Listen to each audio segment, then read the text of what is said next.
दोस्तों, आज की कहानी है जेठानी जी अब मैं भी आत्म सम्मान के साथ जीऊंगी।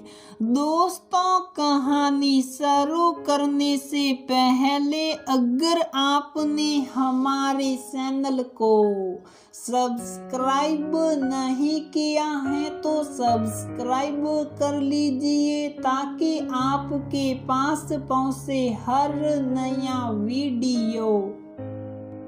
कैब बहुत तेजी से सड़क पर भाग रही थी। उससे भी तेज सलोनी का मन भाग रहा था।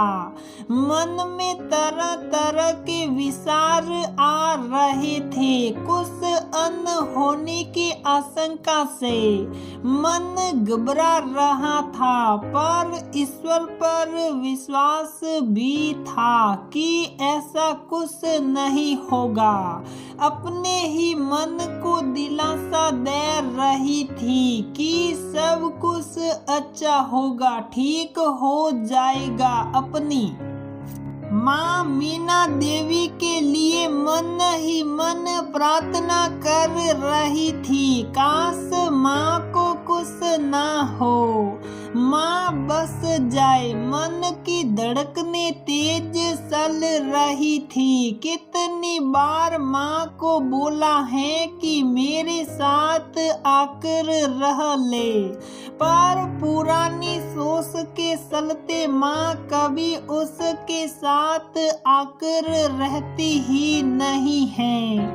सलोनी को भी कितना काम रहता है, वो भी अपने काम के कारण ज्यादा निकल नहीं पाती। कंपनी सैलरी तो देती है, पर उसके बदले वो उतना ही निचोड़ लेती है। सलोनी जब 5 साल की थी, उसके पापा की मृत्यु हो गई थी। पापा के जाने के बाद माँ अकेली रह गई थी। इतनी छोटी बच्ची के साथ पहाड़ सा जीवन कैसे जीती। ससुराल में कुछ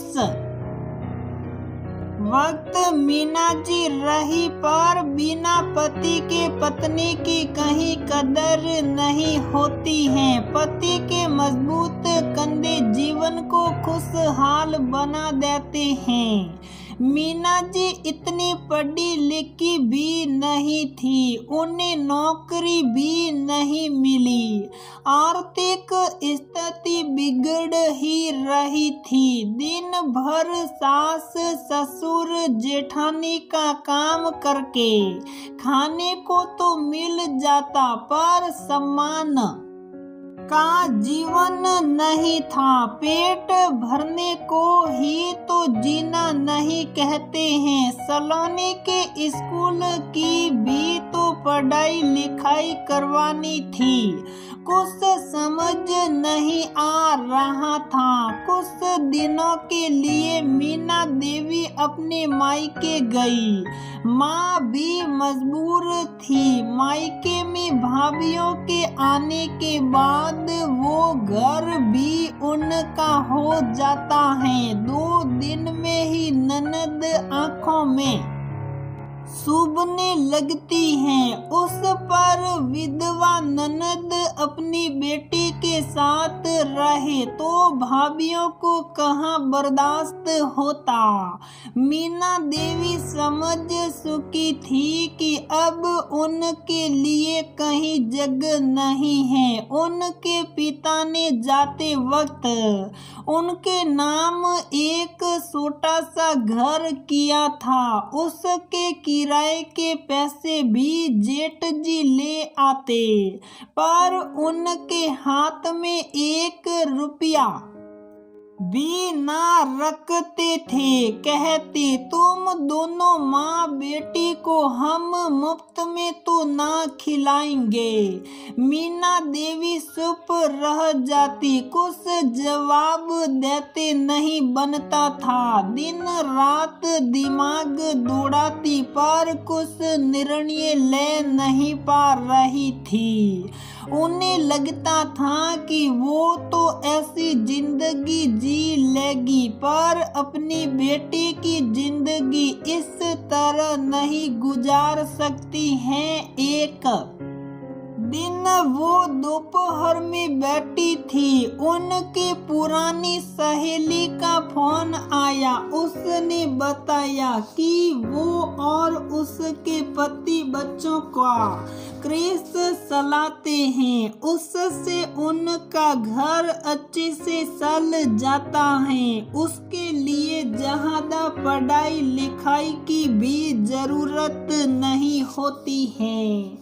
मीना देवी के मन को सही दिशा मिल गई। उन्होंने ये काम करके सलोनी को इज्जत की जिंदगी देने का प्रण किया। एक दिन वो अपने घर गई जहां पर किराएदार रहते थे, उनसे मकान खाली करने की विनती की।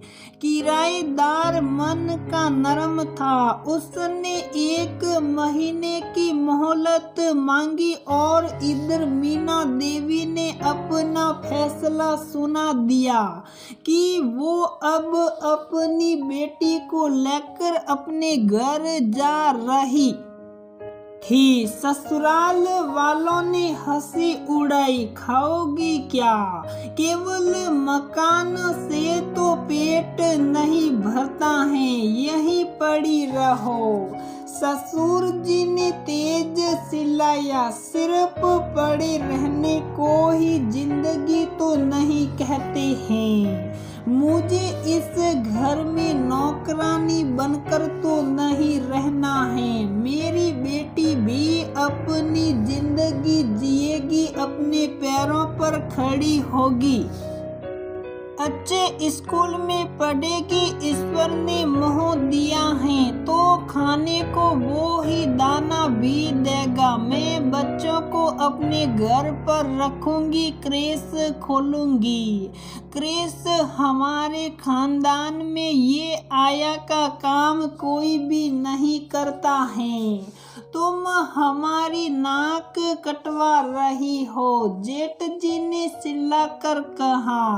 अपमान की जिंदगी से बेहतर है मैं सम्मान से अपने आत्म सम्मान के साथ जीऊं। मैं अब आत्म सम्मान के साथ जीऊंगी। मीना देवी अपनी सलोनी को लेकर निकल गई। ससुराल वाले देखते रह गए। अपने घर जाकर उसे साफ किया और अखबारों में क्रेश के लिए विज्ञापन दे दिया। धीरे धीरे बच्चे आने लगे। मीना देवी ने अपना घर नाम से क्रेश खोल दिया। बच्चों को वहाँ घर जैसा माहौल मिलता था। वो घर की तरह बच्चों को रखती, घर का बना शुद्ध खाना देती। मीना देवी के हाथों में बच्चे खुश रहते, घर जाने का नाम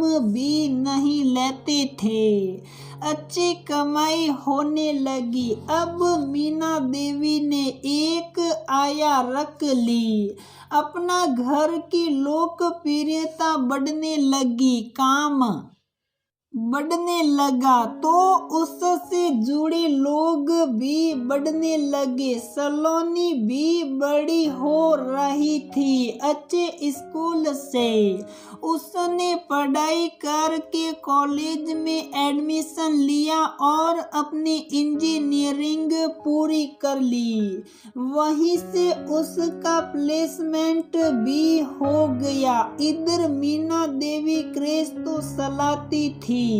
दिन भर तो मन लग जाता, पर रात का अकेलापन उन्हें खाने को दौड़ाता था। सलोनी चाहती थी कि वो दूसरी शादी कर ले, पर मीना देवी इस बात के लिए कभी राजी नहीं हुई। आखिरकार सलोनी की शादी की उम्र हो चली। सलोनी ने अपने पसंद के लड़के दिनेश से कोर्ट मैरिज कर ली। वो व्यर्थ का खर्च करना नहीं चाहती थी। वो चाहती थी कि माँ उसके साथ रहे। माँ तो अपना घर में ही खुश थी। सुबह ही सलोनी के पास फोन आया कि माँ बाथरूम में फिसल गई हैं। उनके सिर में बहुत चोट आई है। उन्हें अस्पताल में भर्ती कराया है। दिनेश तो टूर पर गए थे। सलोनी अकेले ही कैब लेकर मीना देवी को संभालने चली गई। माँ के सर से बहुत खून बह चुका था। बचने की उम्मीद नहीं थी। माँ के अंतिम वाक्य सलोनी के मन में कौंध रहे थे। दिनेश, अब हमें मिलकर माँ का अपना घर संभालना है।